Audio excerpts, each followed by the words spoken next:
wabarakatuh. Waalaikumsalam warahmatullahi wabarakatuh. Alhamdulillahirabbil alamin. Wassalatu wassalamu ala nabiyyi wal mursalin wa ala alihi washabihi ajmain, amma ba'du. Asyhadu an la ilaha illallah wa asyhadu anna Muhammadar Rasulullah. Puji syukur kehadirat Allah Subhanahu wa taala, di mana kita diberikan kesehatan pada kita semua sehingga kita dapat kembali hadir di dalam kajian kali ini. Masih semangat Ustaz-Ustazah untuk kajian hari ini? Alhamdulillah, sangat luar biasa. Salawat serta salam tak lupa kita junjungan kepada Nabi Agung kita, Nabi Muhammad Sallallahu Alaihi Wasallam. Ya insya Allah kita tunggu syafaatnya di yaumil akhir nanti. Amin, amin ya robbal alamin. Baik, pada kajian kali ini kita bersama Ustaz Muhammad Hafiduddin Ihsan SM. Pemateri kali ini dengan tema menjadi pribadi yang lebih baik di bulan Ramadan. Tema yang sangat menarik yang akan dibahas oleh Ustaz Hafid. Waktu dan tempat saya persilakan. Baik, saya buka. Bismillahirrahmanirrahim. Assalamualaikum warahmatullahi wabarakatuh. Waalaikumsalam warahmatullahi wabarakatuh. Alhamdulillahirabbil alamin. Segala puji bagi Allah Subhanahu wa taala yang masih memberi kita nikmat iman, nikmat sehat dan kesempatan bertemu dengan bulan suci Ramadan. Shalawat dan salam semoga tercurah kepada junjungan Nabi Muhammad sallallahu alaihi wasallam, keluarga, sahabat dan seluruh umatnya hingga akhir zaman. Hadirin yang dirahmati Allah Subhanahu wa taala, Ramadan adalah bulan istimewa yang penuh rahmat, ampunan dan keberkahan. Allah Subhanahu wa taala berfirman dalam Al-Qur'an surat Al-Baqarah ayat 183 yang artinya, wahai orang-orang yang beriman, diwajibkan atas kamu berpuasa sebagaimana diwajibkan atas orang-orang sebelum kamu agar kamu bertakwa.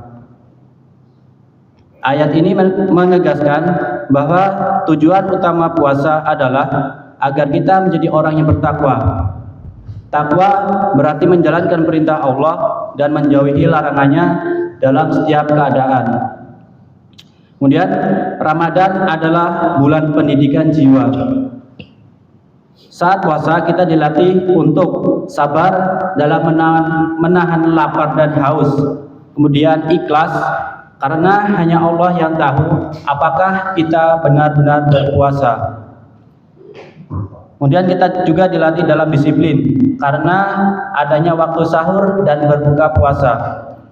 Kemudian kita juga dilatih untuk bersikap jujur meski tidak ada yang melihat kita sedang berjujur atau berbohong. Ramadan adalah madrasah atau sekolah bagi jiwa kita. Jika selama sebulan penuh kita dilatih, maka seharusnya setelah Ramadan kita menjadi pribadi yang lebih baik dari sebelumnya. Yang selanjutnya yaitu memperbaiki hubungan dengan Allah atau hablum minallah. Ada 3 poin. Poin yang pertama itu memperbaiki sholat.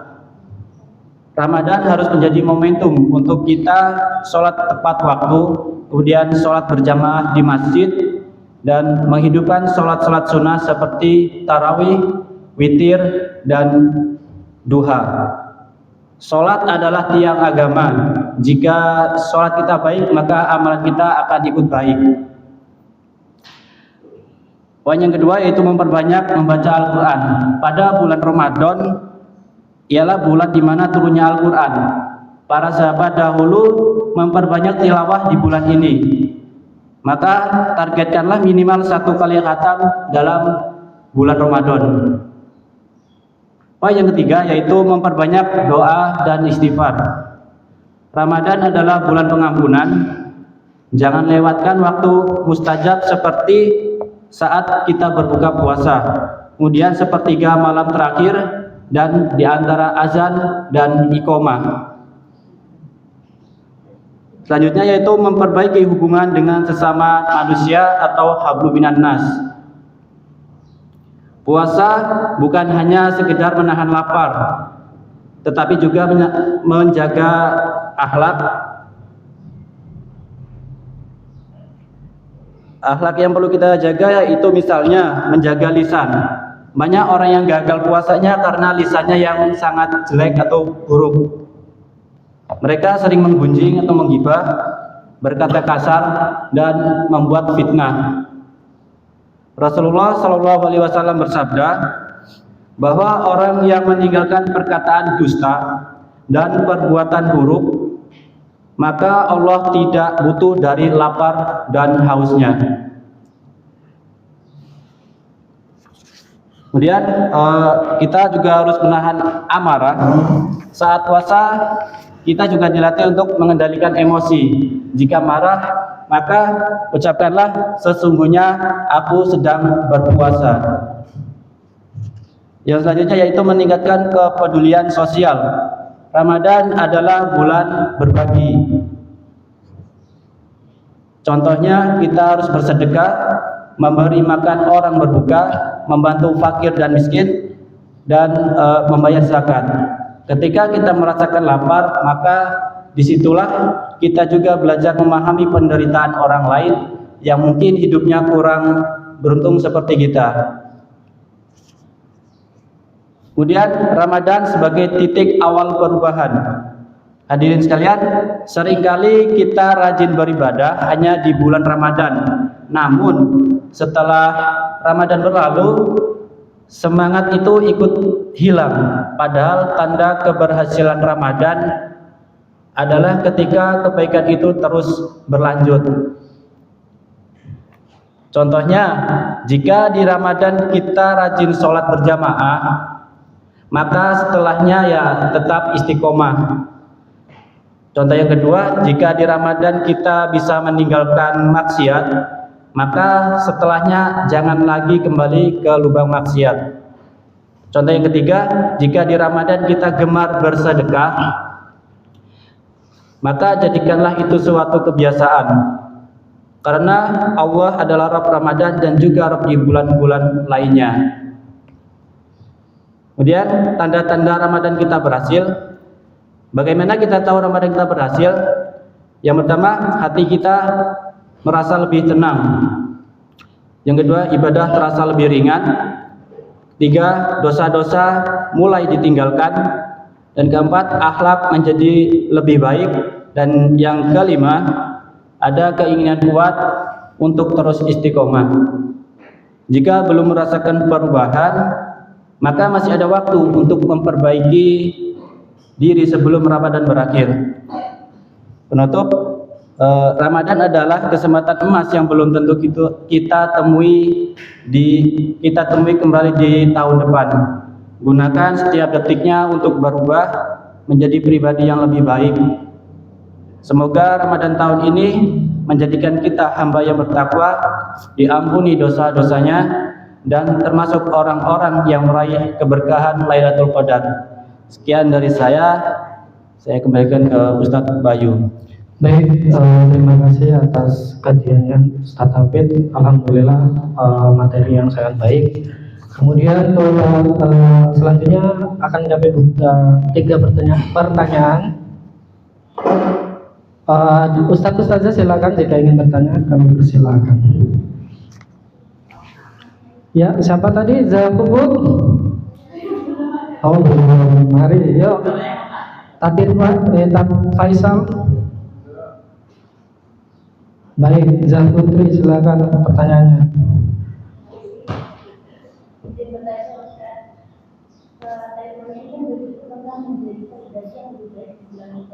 Iya.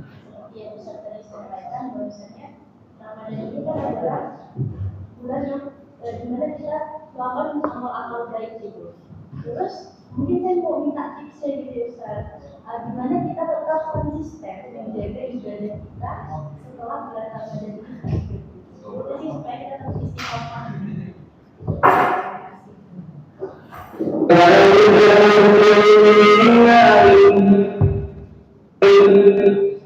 Baik, terima kasih atas pertanyaannya, Zabur.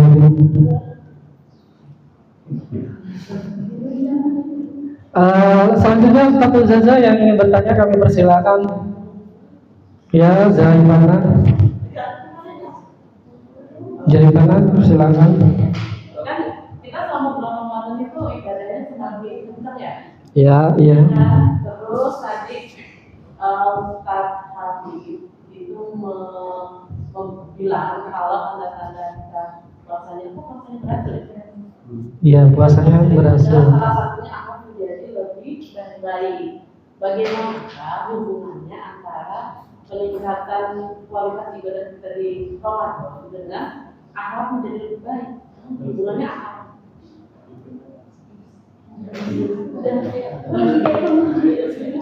Tapi Tadi apa? Bagaimana hubungan peningkatan kualitas ibadah kita ketika di Ramadan, ibadah ya di bulan Ramadan akhlak kita dengan akhlak ya? baik. Nah, Dengan akhlak kita ya? ya Oke, baik. Terima kasih atas pertanyaannya. Satu lagi jika tidak ada. Jam belum. Zaica,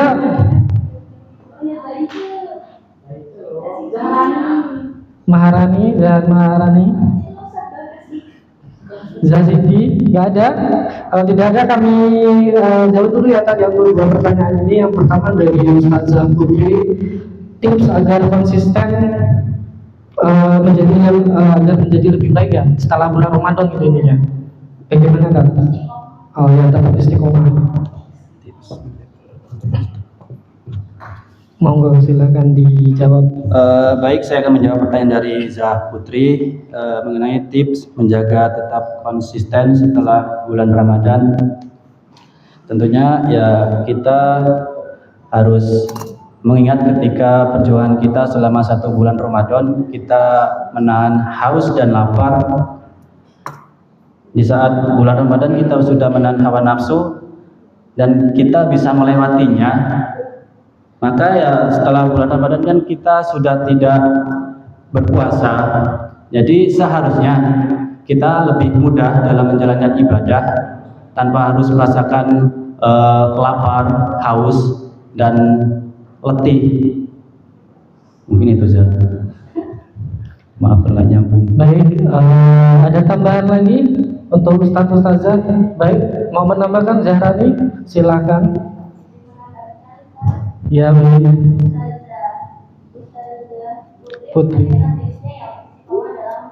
Ya. Nah, yang pertama itu kita bisa memutuskan niat kita, niat kita untuk beribadah itu karena Allah, bukan karena untuk dilihat oleh manusia gitu kan. Dan yang kedua itu bisa mulai dari yang wajib dulu untuk ibadahnya.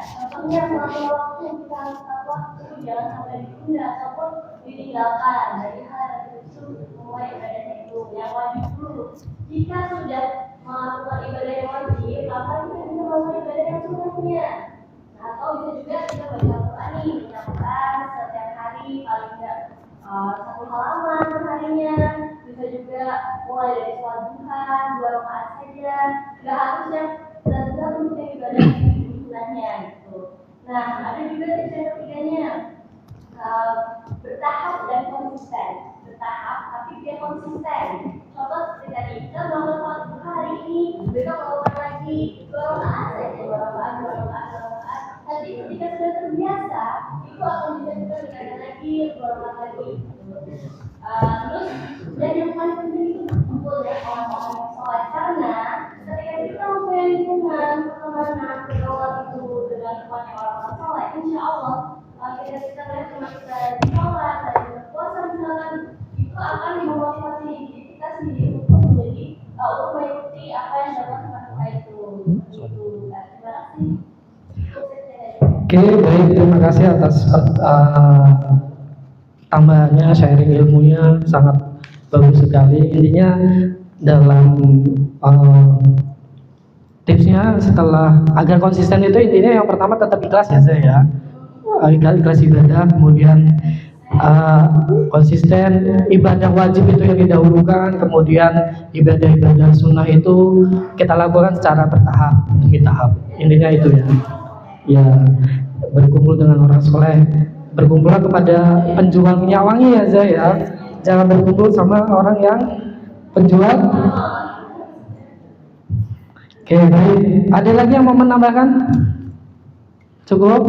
Jika cukup, kita masuk ke pertanyaan kedua dari Zahifana, yaitu tentang kalau di bulan Ramadan ini kan ibadah kita semakin tercengkak. Itu bagaimana sih hubungan peningkatan kualitas ibadah itu dengan tadi kan Ustadz bilang katanya keberhasilannya itu salah satunya dengan akhlak gitu. Hubungan kualitas ibadah itu dengan akhlak yang baik itu. Baik, boleh dijawab kan? Apa sih?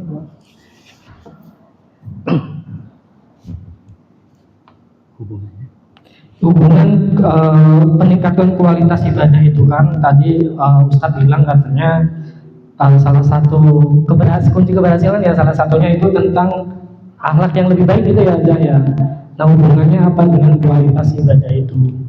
Apakah dengan semakin banyak kita ibadah, dengan kita rajin ibadah, meningkatkan ibadah itu, apakah akan berdampak positif kepada akhlak pribadi kita ke depannya itu? Tuh, maksudnya seperti itu. Ya, jadi ketika akhlak kita sudah baik, pasti ya ada hubungannya dengan ibadah kita. Jika akhlak kita sudah tertata dari kecil, sudah terbiasa melaksanakan sholat, puasa, dan sholat ibadah-ibadah lainnya, ya tentunya kita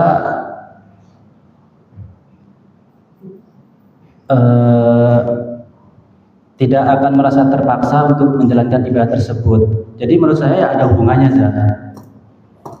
Mungkin seperti itu, Zah. Baik, terima kasih atas jawaban dari Ustadz Hafid. Bagaimana Zaifana, ada tambahan sedikit atau bagaimana? Kalau kurang seret gitu. Oh, berarti intinya tuh ketika kita bulan puasa kan kayak kemarin kan judulnya tentang menjaga lisan, hati dan pikiran. Iya. Terus kita meningkat juga ibadahnya. Jadi kita kayak seperti terlatih gitu ya. Kan namanya Ramadan itu kayak sekolah kehidupan. Dalam waktu sebulan kita bisa membentuk kita menjadi akhlak yang menjadi lebih baik. Itu kan hubungannya seperti itu. Iya. Oke. Ya, tapi ya harus tetap istiqomah ya Zai ya. Iya, iya dong. Agar kualitas ibadahnya lebih baik. Baik. Ya, pertanyaan yang ada lagi, kita buka terus satu pertanyaan. Jika ingin bertanya, ayo Ustadz saya semangat ini. Baik, Ustazah Tuput, kami persilakan untuk pertanyaannya.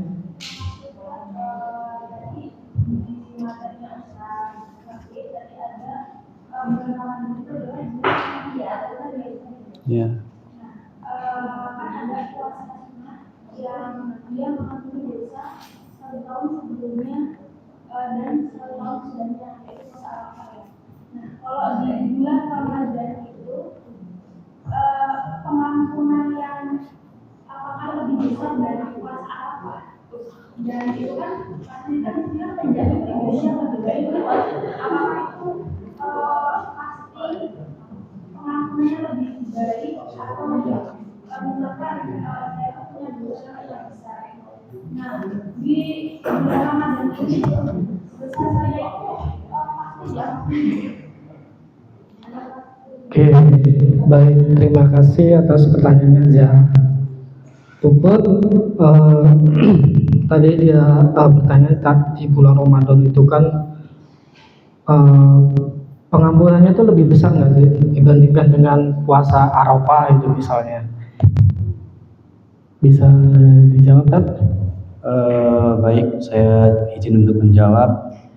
Karena bulan Ramadan itu kan bulan yang mulia. Jadi kalau menurut saya ya untuk pengampunan dosanya itu ya lebih besar daripada puasa Arafah. Jadi puasa sunnah yang lain misalnya Ya, Arafah. karena kan puasa Arafah itu kan puasa sunnah, sedangkan puasa Ramadan itu puasa wajib. Jadi kalau puasa Ramadan tidak dikerjakan ya pasti ujungnya kita mendapatkan dosa. Jadi menurut saya ketika yang diwajibkan dilaksanakan itu pengampunannya lebih besar Sekian. Baik, terima kasih atas jawabannya. Bagaimana Ustazah Puput? Ya, silakan jika ingin menambahkan kami perbolehkan. Ustaz Irfan, Kak Bagas, silakan jika ingin menambahkan. Jika tidak ada lagi yang mau ingin bertanya? Oh, mau bertanya atau menambahkan? Baik. Silakan Ustazah.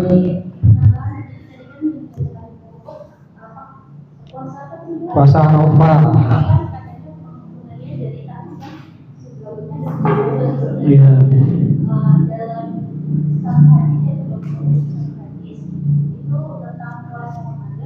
Siapapun berpuasa Ramadan karena iman dan mengharapkan maka diampuni dosa-dosa yang telah lalu dari hadis riwayat Muhammad Al-Bukhari dan Muslim Ibnu Al-Hajjaj. Jadi soal hadis sahih berarti ketika kita puasa Ramadan itu dosa-dosa yang lalu pun diampuni juga. Oke, terima kasih atas ilmunya, atas jawabannya Ustaz Putri, sangat bagus. Kemudian mungkin cukup ya untuk pertanyaannya, masih ada lagi? Masya Allah. Silakan Al-Mukarram Ustaz Faisal. Kan itu temanya menjadi lebih baik di bulan Ramadan. Iya, betul. Tapi kebanyakan orang itu setiap bulan Ramadan itu malah menurun kebaikannya. Misal zaman sekolah itu kita kalau terawih masih bisa full untuk yang lagi. Iya. Terus kita memasuki perkuliahan semakin paling dapat 15 hari. Oke. Nah itu entah karena bubur, entah karena nugas. Tapi kalaupun nugas dibedain nggak terawih kadang tetap kelas. Astagfirullahaladzim. Nah itu mengatasinya gimana Ustaz? Jadi makin lama kayak makin menurun gitu. Baik, terima kasih atas pertanyaan. Sangat menarik sekali kan. Ini jadi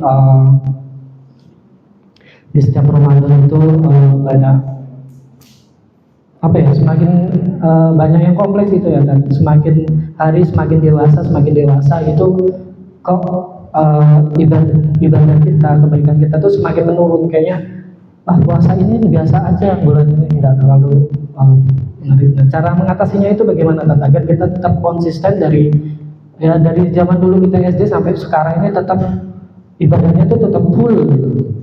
Begitu. Mungkin ya solusinya itu kita harus menjaga pergaulan kita. Mungkin dulu waktu kecil kita bergaul dengan anak-anak yang masih polos, mereka masih disuruh-suruh oleh orang tua untuk sholat, untuk puasa, dan ketika kita sudah dewasa, kita ya harus mandiri, nggak ada yang nyuruh-nyuruh. Jadi ya kita harus menjaga pergaulan kita. Misal contohnya tadi yang disebutkan Ustaz Faisal, ketika bubar, ya mungkin teman kita lupa waktunya sholat tapi tidak sholat, ya kita ya wajib mengingatkan. Yaitu kuncinya kita harus menjaga pergaulan kita agar tidak bergaul dengan orang-orang yang buruk. Baik, terima kasih atas jawabannya. Bagaimana Ustaz Faisal? Alhamdulillah ya, tercerahkan ya. Baik, mungkin waktunya sudah cukup ya. Ada beberapa pertanyaan, 4 pertanyaan sudah lebih, sangat banyak sekali. Di penghujung akhir ini adakah kata-kata quotes-nya? Tidak ada. Baik, untuk menyimpulkan dari tausiah atau dari Hafid ini tentang menjadi pribadi yang lebih baik itu di bulan Ramadan, yang pertama intinya itu Ramadan itu sebagai madrasah bagi jiwa kita untuk menjadi pribadi yang lebih baik. Kemudian kita melakukan kebaikan itu dengan Allah dengan cara yaitu yang pertama sholat, kemudian kita wajib membaca Al-Quran dan doa dan selalu istighfar. Kemudian untuk Nanas, salah satunya itu untuk menjaga lisan, kemudian menahan amarah atau emosi, dan kemudian sosial ke sesama manusia. Baik, itu saja kajian hari ini. Alhamdulillah sangat menarik dan semoga apa yang kita sampaikan oleh Ustadz Hafid dan Ustadz Ustadzah semua dapat bermanfaat untuk kita semua, dan kita jangan lelah, jangan cepat bosan untuk selalu tolabul ilmi. Mungkin itu saja yang dapat kami sampaikan. Saya akhiri, nur wal qalamu wa ma yasturun. Wassalamualaikum warahmatullahi wabarakatuh. Waalaikumsalam.